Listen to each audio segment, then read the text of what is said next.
amigos y amigas de Flaxo Radio. Sean bienvenidos a una edición más de La Loca de la Casa. En esta edición nos acompaña Andrea Crespo Granda, la monstruo. Soy Gaby Ruiz y los voy a acompañar en esta edición. Andrea, bienvenida a la cabina de Flaxo Radio. Muchísimas gracias, Gabriela. Un saludo a todos los amigos y amigas que nos están escuchando. Andrea Crespo Granda es licenciada en Comunicación Social, con mención en redacción por la Universidad Casa Grande. Ha sido productora de campo de algunos documentales sobre derecho a la protesta, la memoria, narraciones orales y migración. Esto se puede encontrar, por ejemplo, en sus trabajos Estación Floresta de 2006, El lugar de las ciruelas 2009, Reportajes para TV de Cataluña 2009. Ha sido directora de comunicación del Ministerio del Litoral, directora técnica del Consejo Nacional de Cinematografía y asesora de comunicación del Ministerio de Educación del Ecuador entre 2008, 2009 y 2011.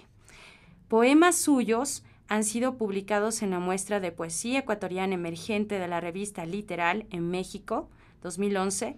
También cuenta con poemas publicados en el periódico de poesía de la UNAM, México, 2012, y varias revistas digitales de Latinoamérica y España, como Letralia, El Coloquio de los Perros, 400 Elefantes, Otro Lunes, Otras Palabras. Pero el poemario que tengo en mis manos es el que acaba este año 2016 de ser premiado en el concurso tan emblemático de nuestro país, el Premio Nacional de Literatura Aurelio Espinosa Poli 2016. Andrea, nos da muchísimo gusto que hayas aceptado compartir con nosotros esta conversación.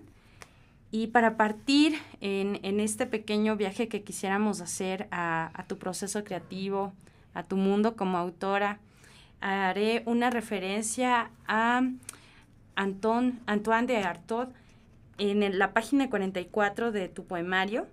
Aquí dice: el cuerpo sin órganos es un cuerpo emancipado. ¿Qué función cumple las lecturas que has hecho de Artaud en tu trabajo poético? Gracias por la pregunta. El trabajo de Artaud es un trabajo que me parece que particularmente interesante y que tiene una gran resonancia en los momentos contemporáneos.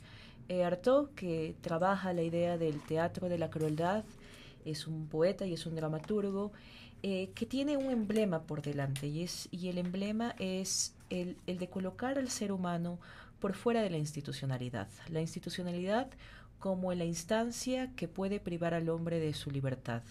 En ese sentido, cuando él desarrolla esta pieza teatral, que es de 1941, si no mal no recuerdo, que es El cuerpo sin órganos, para acabar con el juicio de Dios, él escribe todo un alegato.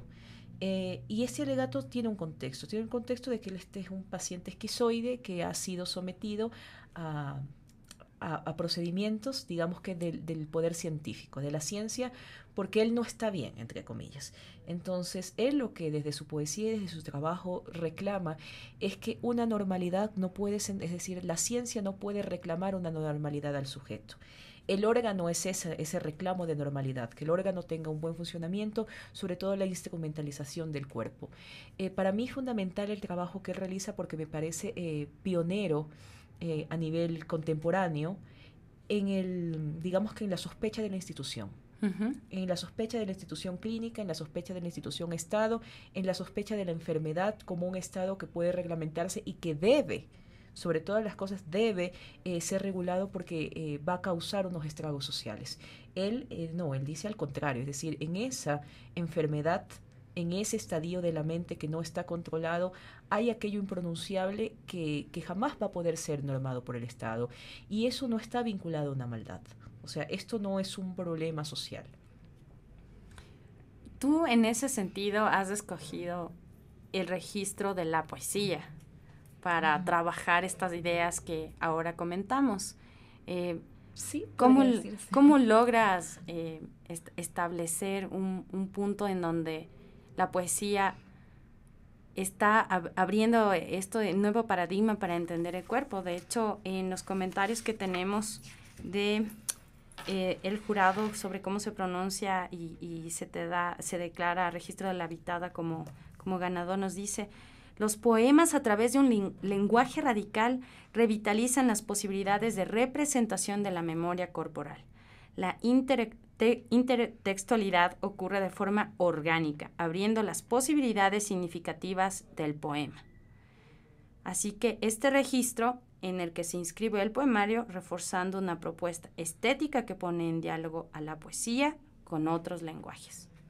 Sí, creo que utilicé la forma de, o sea, el título del registro responde justamente a lo que estábamos mencionando, el tema de la sospecha, que es como decir lo principal o lo que motivaba al libro. Motivaba tener una sospecha en relación a la memoria y porque normalmente nosotros como, digamos que como sociedad, siempre organizamos la memoria social y el orden social a través de grandes registros, ¿no? Creamos archivos, documentos, fechas, estados y una serie de instrumentos que nos permiten ir ordenando la memoria histórica, ¿no? Pero no le damos mucho valor o digamos que queda por fuera de esa. Para tener una memoria oficial necesitamos dejar por fuera una serie de cosas. Y esa era la memoria que me intentaba trabajar a modo de registro, es decir, la sospecha desde la oficialidad a través de la construcción inmaterial de los afectos. El libro fue escrito en el 2012. Y fue escrito en el 2012, que fue un año en el que yo tuve, digamos que una pequeña crisis de afasia. Tuve un problema con el lenguaje.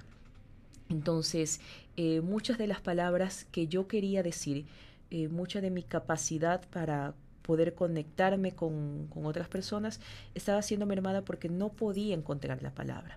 La afasia tiene algunas características y hay algunos tipos de afasia. Hay personas que no saben qué palabra decir, hay personas que conocen las descripciones de los objetos, pero no pueden pronunciar la palabra. Entonces, a mí me ocurrió esto segundo. Yo sabía las cosas que quería, las cosas que necesitaba, pero no podía pronunciar palabras. O sea, por ejemplo, si yo quería agua y quería que tú me pases el vaso con agua, yo decía, necesito que alcances eso que tiene allí algo que va a curar mi sed. No podía decir vaso. Entonces, pasé, digamos que un año un poco fuera de juego. Y en ese año fuera de juego comencé a llevar un diario, comencé a llevar un registro de lo que acontecía a mi alrededor. Y lo hice de una forma un poco maniática, considerando que cuando te pasa algo por el estilo, te das cuenta del valor que tiene el lenguaje, porque normalmente nosotros hablamos y tenemos gestos y pasamos la vida como si fuese algo sentado el lenguaje. Pero el lenguaje, o sea, la capacidad que tienen los seres humanos de producir unos signos, si bien podría ser considerado algo natural, lo que no es natural son los lenguajes ya incorporados y estructurados que tenemos. Entonces, perder la estructura del lenguaje te hace tener miedo sobre perderte a ti mismo, porque uno es a través de las palabras que ha decidido contarse, las palabras que selecciona o no. Entonces, yo decidí sospechar, es decir, luego de la escritura del registro que fue en el 2012, en el año 2013 comencé a trabajarlo ya a nivel poético, es decir, dije, bueno, aquí hay un material que creo que va a servir. Y comencé a darle esta estructura en donde, por ejemplo, existen aforismos, existen cantos, existen cartas, existe lenguaje no binario, un cierto código de computadoras, para justamente que el libro tenga una estructura o tenga un soporte de arquitectura. Es decir, quería que sea un libro en que su contenido sea muy suave, porque prácticamente son unas voces que están diciendo estamos perdiendo lo que conocemos, pero la estructura en donde están contenidas esas voces es dura, es una estructura casi que de archivo. Me voy a permitir compartir con nuestros amigos que nos escuchan el índice de este poemario porque va a reforzar justamente lo que nos acabas de comentar. El índice también es parte del poema. Enero, que va en página 15, luego tenemos 3 partes, parte A, B y C. Parte A, culebra goteante, frutos oblicuos, lo que nutre la boca, aforismos de ranuras, escritos de lo que guarda la boca, niñas de almendra. Parte B, habitación de muchacha, el azul de las grietas, azul vespertina, la doble boca en el frío, vespertinas, la fascinación del orificio en el borde de la luz, panteones de equinoccio, la guarida de la boca. Parte C, la habitada, registro de la habitada 1, registro de la habitada 2 y finalmente febrero. Bien, Cuando revisamos esta estructura, parece que el poema está ocurriendo en su totalidad en enero, ¿no? Pero no podría dejar de decirse sin este febrero que está al final. Algo más que me llamó mucho la atención ahora que leía tu poemario, también retomando las referencias sobre la memoria, me voy a permitir hacer también una lectura de esto.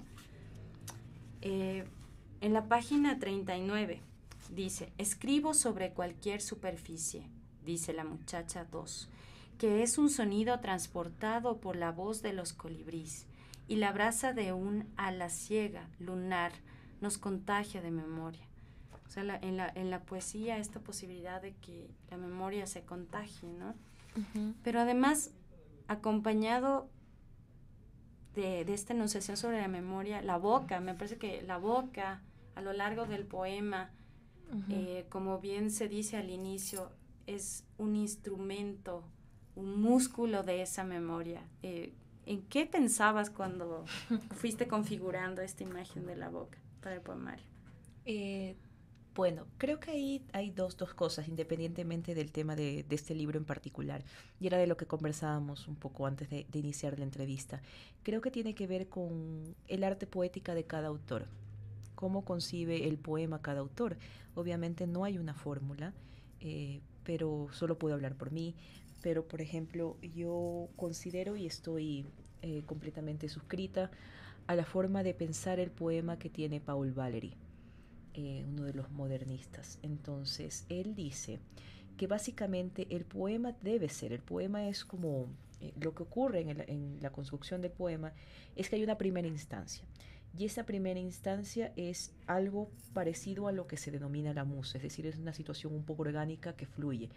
Pero el poema en sí, lo que nosotros conocemos como tal, lo que se publica, lo que llega a ser poesía luego, es decir, lo que conmueve, es un proceso que requiere muchísimo trabajo. Y es un proceso que requiere muchísimo trabajo porque es una especie de arquitectura inmaterial. ¿A qué me refiero con eso? Cada palabra tiene una selección que parte del deseo, pero cada palabra también tiene que responder al ritmo interior del poema. El poema o el verso, digamos que al final no es otra cosa más que una composición perfecta, equilibrada entre sonido y sentido. Y cuando digo sentido no es que se entienda, es al contrario, es el crear esta polisemia. Es decir, nosotros tenemos allí un verso que es una estructura compuesta de palabras, pero ¿qué es lo que yo estoy diciendo en el verso? Yo no estoy proponiéndote una respuesta, el poeta no hace eso, al contrario, el poema tiene que defenderse solo, y mientras más polisemia exista, es mucho mejor. Entonces uno comienza a configurar su sistema de palabras para cada ejercicio poético que hace. En este caso particular, como se dio en una situación que yo tenía, digamos que este problema, ya, eso es una primera instancia. Pero luego nos olvidamos de eso. Es decir, sí, acá tuve afasia, muy bien, qué pena. Pero luego viene el trabajo, que es lo que diferencia entre un sentimiento y un ejercicio y un oficio de poesía y un oficio de arte en general. Es decir, cuánto vas a trabajar para generar un proceso de distanciamiento, para que esto no se convierta en una estación de dolor puro, sino esto que te digo, esta capacidad de hablar de sonido y sentido, porque los poemas son objetos bellos, independientemente que alguien diga, no, el poema no puede ser bello, yo creería que está un poco perdido. O sea, Víctor Hugo lo decía, esos objetos bellos, sí, incluso cuando el lenguaje sea visceral y terrible, el poema es un objeto bello, si no fuera bello no te conmoviera. En la situación terrible es hermoso y hay que trabajar en eso. Entonces, yo recuerdo que en esos momentos yo decidí trabajar con una serie de códigos que me di cuenta que estaban surgiendo. De esta forma, digamos que en esta primera instancia un poco orgánica, surgían. Pero luego comencé a indagar por qué estoy trabajando con esto, por qué mi deseo está seleccionando estas palabras. Son tan necesarias que estén allí y ahí comienza el trabajo de uno de depuración. Porque ahora estoy trabajando en un libro y que me tiene un poco nerviosa. Porque ¿puedes comentarnos de qué se trata tu libro? Émbrico. Émbrico es un trabajo que podría decirse que gemelo de registro. Y la diferencia básica con el registro es que prácticamente este libro, La Habitada, muestra un decir, por llamarlo de alguna forma. O sea, al tener un registro, al tener un inventario, tú estás diciendo ciertas cosas con respecto a una temporalidad. En Émbrico existe una temporalidad, pero es un trabajo distinto porque es un trabajo que parte desde el cuerpo, pero desde un proceso de normación corporal. En Émbrico, la idea central, por así decirlo, es el cuerpo normado, es el cuerpo con órganos. Heteronormativo, además. Exacto, tras eso, heteronormativo. Y como para mí las cosas tienen que pasar por el cuerpo, desde hace 3 años comencé a ingresar a un proceso de... es un programa que tenía la Seguridad Social, que a mediados del año pasado fue cancelado. Era un programa de control de obesidad. La aventura de Émbrico termina el día de mañana con una operación. Entonces... en tu cuerpo. En mi cuerpo. Para ser más precisos. Sí, en mi cuerpo es una cirugía de reducción. Van a extraer una parte de mi órgano, de un órgano. Ese resto de órgano va a ser trabajado para crear hilos. El hilo va a tener la capacidad de tejer un órgano estándar, el tamaño estándar normal que debería tener un órgano. Y mientras ese órgano se teje y se desteje, se escucha un poema, el mecanismo activa un poema que compuse que se llama La máquina corazón, La autómata corazón. Entonces es un libro en cambio muy... que realmente es un ready-made. O sea, es un libro que ha tenido muchísimo de trabajo, de experiencia, de corporalidad puesta, pero sobre todo es un tránsito del cuerpo a la encarnación.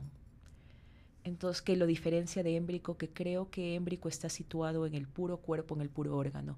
Acá es un tema de la necesidad o no, o sea, la duda de la necesidad o no del cuerpo. Entonces... ¿Estas necesidades también son creadas? ¿Las has pensado así? ¿Estas necesidades también normadas, creadas? Claro, exacto, porque normalmente, por ejemplo, existen muchos discursos, ¿no?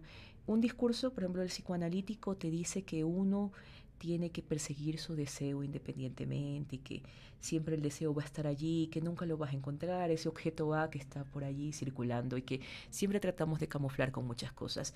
¿Cuánto de ese objeto A no solo es construcción social, sino es una construcción heteronormativa? O sea, claro, si tú tienes allí diciendo a una mujer que por lo que más desea en su vida es tener un hogar, 2 hijos, línea blanca y un perro, perfecto, es un deseo muy particular. Pero si tienes a 2 millones, 3 millones de mujeres diciendo eso, a muchas mujeres que se divorcian pensando que han fracasado, entonces, ¿cuánto de ese deseo es realmente un deseo, digamos que superpuesto? No vamos a decir colocado por alguien más. Digamos que un deseo que en el fondo está cubriendo otras cosas que me parecen mucho más terribles. En psicoanálisis también se diría este tremendo vacío, ¿no? Podemos recurrir al trabajo de Lacan o al de Freud para un poco profundizar en eso, pero como lectora te diría que esta batalla o esta curiosidad, esta sospecha de la que nos hablaba, se trabaja desde el título y a lo amplio del poemario. Cuando se habla de La Habitada, y tenemos estos personajes como las niñas, sí, o las hijas de Artaud, de hecho, ¿no? Me parece que son 5 las que mencionamos en la página también, en 29, si no me equivoco. No, aquí están 32. Están Neca, la niña amarilla, Cecil, la niña golosina de Nigromante, Yvonne, la niña agridulce, Ana, niña de carbón, Catherine, niña centaura. Esta necesidad de explorar también el registro de estar habitada en la posibilidad de habitar en las otras, en los otros, y en estos espacios que aparentemente aparecen como paisajes aéreos, paisajes marítimos, cuando se hacen alusiones a los moluscos, a las branquias, a las formas verticales que van apareciendo en las metáforas y en las imágenes del poema. Entonces, como lectora podría decirte que yo encuentro esa expansión de esa sospecha ahí. Hay algo más entonces. ¿Quiénes son estas niñas? ¿Quiénes son estas hijas? Las habitadas, que entre los espacios más brillantes que tiene el poemario son precisamente los himnos, los cantos, ¿no? Logran pronunciarse, estar al unísono en algún momento en este poemario. Logran estar al unísono con Dios.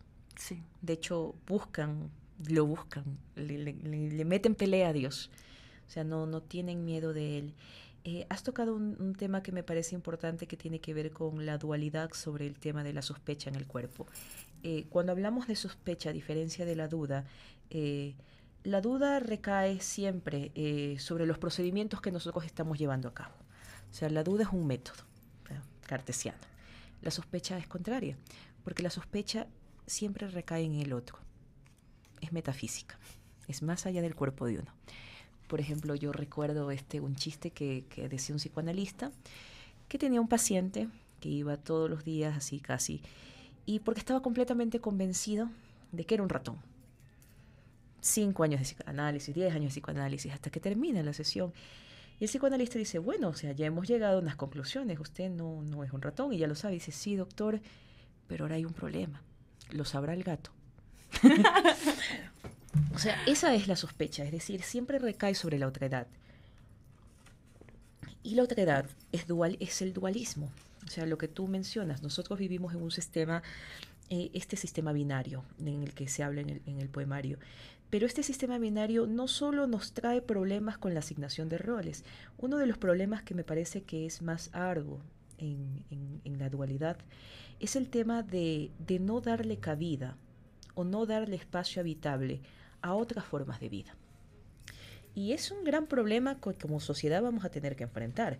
O sea, porque no pensamos en un otro árbol, en un otro animal, y alguien que me puede estar escuchando puede decir, esta mujer enloqueció, piensa que hay que estar hablando con los animales.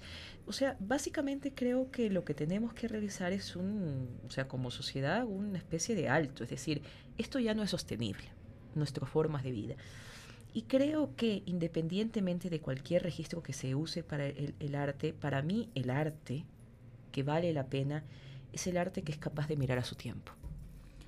Hay una frase que me gusta mucho, bueno, es un verso en realidad del poemario en la página 22.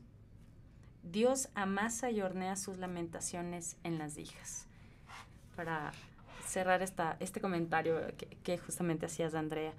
Y bueno, ¿estás leyendo ahora mismo? ¿En qué época de tus lecturas te encuentras? ¿A quién estás cercano? Porque seguramente tienes a algunos autores que son muy queridos para ti, que por ejemplo aparecen Neil Cassidy, están Artaud, hay algunas otras figuras. Me gusta cuando hablas de Su nube de Lepanto. Pero cuéntanos, ¿de qué lecturas y qué experiencias de vida se nutre tu poesía? Bueno, en estos momentos estaba haciendo una especie de pare para que me llegue un contrabando de libros. Entonces, en estos momentos estaba leyendo literatura nórdica. Básicamente estoy centrándome en algo muy específico, que es escritores de la primera mitad del siglo XX. ¿Qué estoy haciendo con ellos? Por ejemplo, estoy muy feliz y completamente enamorada de Robert Balzer, Jacob von Goten.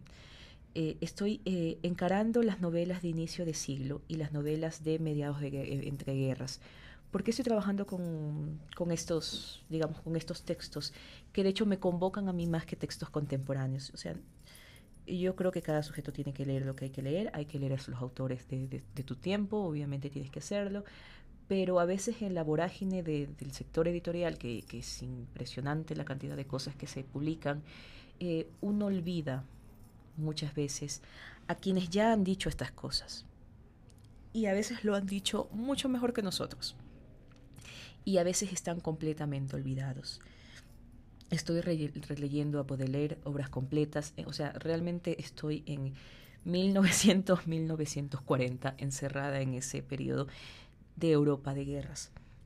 Como te digo, ¿por qué me sirven ahora? Porque me parece que esos autores respondían a tiempos sombríos, como los llamaba Brecht. Y de una u otra forma siento que a 100 años después estamos viviendo tiempos sombríos. En particular, ¿por qué lo dices? En particular por toda la situación política que se maneja en el mundo. La llegada de un fascista al poder, que uno puede decir, no, es simplemente una persona que está diciendo una serie de cosas y que no van a tener mayor efecto. Un discurso de odio en el poder valida el odio, legitima que se creen prácticas de odio. Y eso es gravísimo. No solo en Estados Unidos, en general. Las formas en las que en estos momentos estamos eligiendo gobernantes reflejan algo, y reflejan una oscuridad y una incapacidad de conectarnos con el pasado, y con el pasado que ni siquiera es tan lejano. O sea, genocidio en Palestina, es decir, las capacidades que en estos momentos estamos teniendo para actuar de forma incoherente políticamente me parecen que son terribles, y me parece que nuestra literatura, hablando como especie, el ser humano ha creado una literatura que puede dar cuenta de ello. Por ejemplo, hay una película, creo que es de 1920, si mal no recuerdo, Doctor Mabuse, de Fritz Lang. Esa es una película que se dio post Segunda Guerra Mundial, antes de la subida del nacionalsocialismo. Cuando tú ves esa película, tú dices, Fritz Lang lo vio. Allí está Hitler. ¿Cómo no lo vieron? O sea, ¿cómo no vieron que iba a tener esas escalas de terror? Pero no, el arte lo vio primero.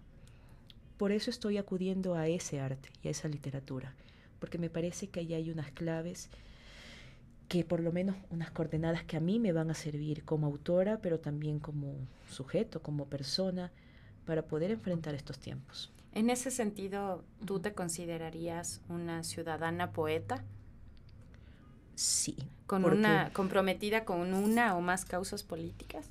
¿Y cuál sería esa causa? Creo que hay que diferenciar un poco. Sí soy ciudadana y sí soy poeta. Si se juntan las palabras, funciona. Ahora, el poema no es el lugar de litigio. Uh-huh. En el poema yo no le puedo decir a usted qué es lo que tiene que hacer, ni le puedo decir a nadie tomemos las armas. Es decir, creo que ya existió mucha literatura diciendo esto y hemos visto en qué ha terminado. Pobres árboles así talados por gusto, pero sobre todo la literatura que ha dado más frutos, me parece, que es la literatura que llega a comprender justamente la naturaleza del mal, lo que mencionaba Bolaño. Es decir, es una literatura que te coloca frente a tu tiempo, y colocarte frente a tu tiempo es una posición filosófica. No estás en tu tiempo, es frente, es verlo, con toda la gama de colores que implica. Yo decido colocarme como autora frente al tiempo. Ahora, como ciudadana de a pie que paga impuestos, eso es otra cosa. Crearé pancartas, saldré a hacer mis mítines y lo que sea. Pero como poeta, me parece que si llegase a hacer eso ya no estaría escribiendo poesía. Le tendría que pedir a alguien que me dé un artículo, un espacio en el periódico para colocar mis columnas de opinión. El rol del poema, o sea, mi trabajo como poeta es lo que te mencionaba al inicio. Es colocar una duda. El poema no te da una pregunta, al contrario, el poema lo que pretende es generar acertijos, y cada persona verá lo que va a responder. Allí puede sobrevivir el poema. Andrea, nos gustaría mucho que nos leas un pedacito de tu poema para todos los quienes nos están sintonizando en Flaxo Radio. Perfecto. Que puedan escuchar la creación de la propia voz de sus autores. ¿En qué página estaba el de las muchachas? El de las aquí está 22. Sí. Esto es de la parte A. Entonces, este segmento se llama La muchacha número 2 presenta los siguientes enunciados a la culebra. La palabra de Dios bajó. Su aliento era un espeso gluten fornicando insinuaciones. Sobre mi cabeza fue formando su morada. Su nube de lepanto siguió a mi cuerpo en sus quehaceres, pero estas cosas yo no las supe hasta que los rostros de los ciudadanos eran opacos y cuarteados cada vez que cruzaban comunicación con mi cuerpo. Como una oscuridad sediciosa, la palabra de Dios iba descendiendo su amalgama hasta inflamar mi coronilla. Entonces supe que los designios habían obrado sobre mi cuerpo sin ser yo notificada. La masa ingresa por los orificios, impide la formación de ardores. Sus letanías petrifican el pubis y el hambre. Dios amasa y hornea sus lamentaciones en las hijas. Ahora, Los ciudadanos frotan las lenguas en comunión virtual. Aguardan la merienda de mi carne. Muchas gracias, Andrea. A ti. Cuéntanos, ¿dónde podemos seguir más de tu trabajo, mantenernos en contacto contigo y, por supuesto, seguir leyendo tu poesía? Bueno, esto es un poco triste, no tengo blog. Hay que comprar el libro. Tienen que comprar el libro en el Centro de Publicaciones de la PUCE. Aquí estamos mostrando la portada del libro, el registro de habitada. El libro anterior, que se llama La Monstruo, está en librería Rayuela. De la editorial El Cadáver Exquisito. De la editorial Cadáver Exquisito de María Paulina Briones. En Guayaquil lo pueden adquirir en la Casa Morada, y sé que este primer libro está en Mr. Books. Sobre este segundo libro solo sé que lo tiene el Centro de Publicaciones de la PUCE, que son los compañeros que se van a encargar un poco este año de realizar la distribución. Y si todo sale bien, si las fuerzas del universo lo permiten, este año podemos dar a luz también a otro libro que es Émbrico, y esperemos que todo salga bien. Te deseamos lo mejor en Gracias. esta aventura, porque me parece que incluye performance, está puesta en escena, todo absolutamente. Y nos gustaría saber de ti, déjanos saber de ti después de que culmine el procedimiento. ¿Algo más, algún evento en particular que nos quieras invitar o algo más por decir para cerrar esta conversación? Bueno, los quiero invitar a que lean el libro y que lean todos los libros posibles de poesía, no solo ecuatoriana, sino que se enfrenten al hecho poético, que sin duda nos deja a veces un poco desconcertados, pero que a la larga siempre la vida se encarga de encontrar un espacio para cada una de las palabras que hemos encontrado en los libros. Muchísimas gracias. Estuvo con nosotros Andrea Crespo Granda. Ella nos presenta comentarios sobre el registro de la habitada y parte de su trabajo poético. Los agradecemos por acompañarnos en una edición más de La Loca de la Casa. Sigan con nuestra loca en la sintonía de Flaxo Radio. Los acompañó Gaby Ruiz en la locución. Muchas gracias a todos ustedes. Gracias.